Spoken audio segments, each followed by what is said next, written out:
Sa loob ng 8 taon na pagtatrabaho ko dito sa Korea, ni minsan hindi ko naisip na sumuko. Sa tuwing nakakaramdam ako ng pagod, iniisip ko na lang na ginagawa ko to para sa kinabukasan ng pamilya ko. Kapag nakakaramdam ako ng lungkot, ito yung mga ginagawa ko. Number 1, ang tumawag sa kanila tuwing umaga. May lagnat ka, Gab? Inuubo ba siya?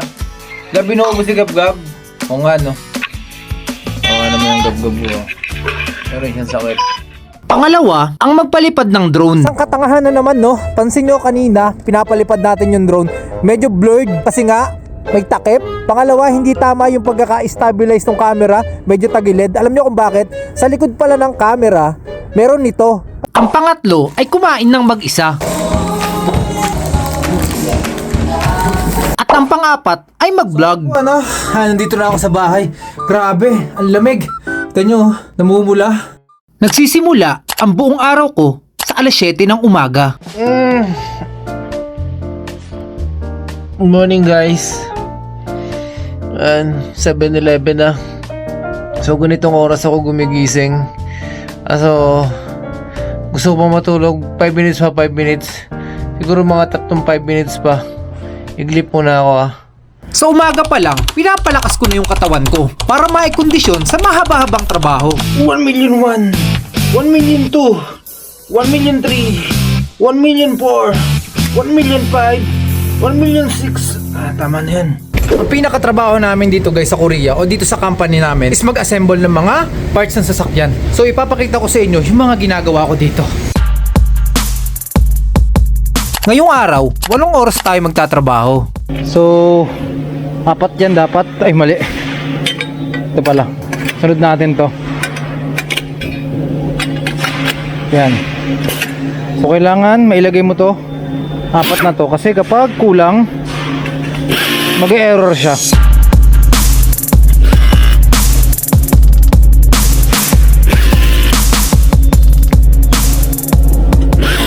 Yan, after nyan, tanggal.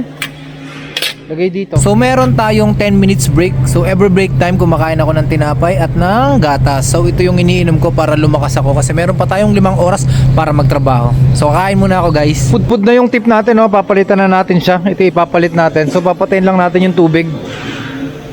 Ayan, patayin lang natin para hindi bumulwak. Kasi pagka hindi mo pinatayan, bubulwak yan. Ayan. Tanggalin lang natin. Matagal na tong robot na to eh. Kaya pansin nyo, ang itim na. Bira lang kasi namin gawin to. So ako lang ang nakakaalam nyan dito. Pero yung iba, yung ibang Korean alam to. Pero sa mga Pilipino, sa mga foreigner, ako lang yung gumagawa dito. Palitan natin magkabilaan. Oops, nakalimutan ko yung tubig. Tulad nga sinabi ko, kapag hindi nyo yung pinatay, bubulwak yan. Yeah. Yeah. So ito yung pang welding namin dito guys. Kaya hindi na kami nag-welding. And then hindi kami natututo mag-welding. Kasi automatic ang welding machine na ginagamit. Welding machine. Automatic robot na yung ginagamit dito sa Korea. Sobrang high-tech na.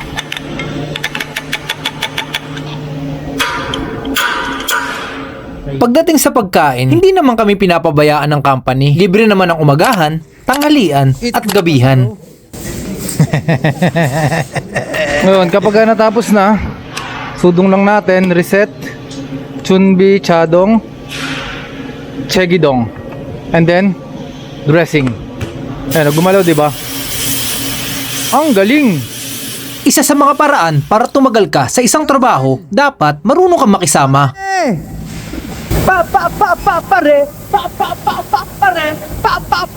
So dito ina-assemble tong mga item na to. Ayan. Pagkatapos nyan, kuha tayo ng isa. Medyo natataranta tayo Kabit natin ganyan.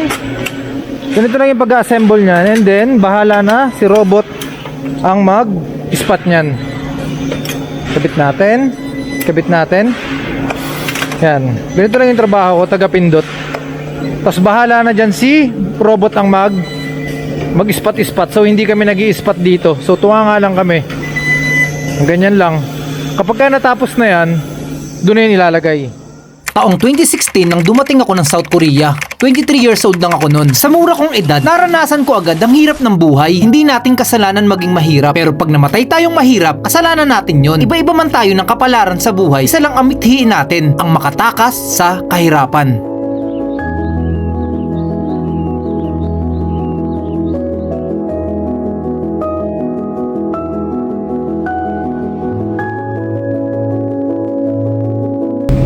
Kung nakikita nyo yan guys, no, ang base dyan is medium. Parang yung ano yan, yung mga maliliit na tindahan sa atin, medium ang tawag doon. So yung mga 7-Eleven naman, ang tawag naman doon sa mga 7-Eleven is pyeonmijum. Pyeonmijum, ganyan. Depende sa pronunciation. Hindi kami gumagamit ng mga ano, no, ng mga barya, ganyan, papel. So ang ginagamit namin kapag bibili kami dyan sa medium na yan is sinesenda lang namin sa bank account. So kanina bumili ako, hindi ko na lang nabidyoan kasi gutom na ako eh. So yun lang.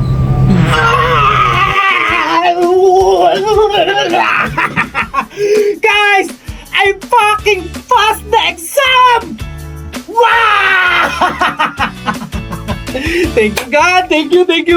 Maraming salamat po, mahal ko Amang nasa langit. Tinupad mo ang aking mga pangarap, ang pagsuot ko ng pulang brief, ang paglagay ko ng piso. Guys, yung mga ginawa ko, effective!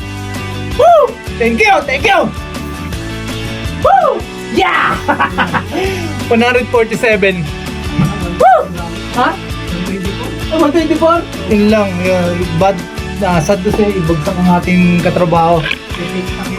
Okay, KIP. So, may ano naman to, second opinion siya kasi bagsak siya nung KIP. So, retake na lang siya pagkatapos ng 100 hours. Ano na siya, pwede na. Thank you! Wow! Thank you God. Maraming salamat. Iba ka talaga. Mahal ko nga bang nasa langit. Thank you. Sabi ko naman guys, hindi ko kailangan ng mataas na score. Ang kailangan ko lang passing score.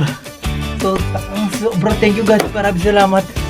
Hindi mo ako binigo sa pagdadasal ko. Gabi-gabi kasi ako nagdadasal guys. Kasi gusto kong ma-invite yung asawa ko, yung mama ko, yung mga anak ko dito sa South Korea para dito na kami. Dito na ako. Pasado ako. Yeah! Oh, thank you God. Power! Thank you. So yun lang, magtatrabaho na kami. I'm so happy today. Mamanok na yan.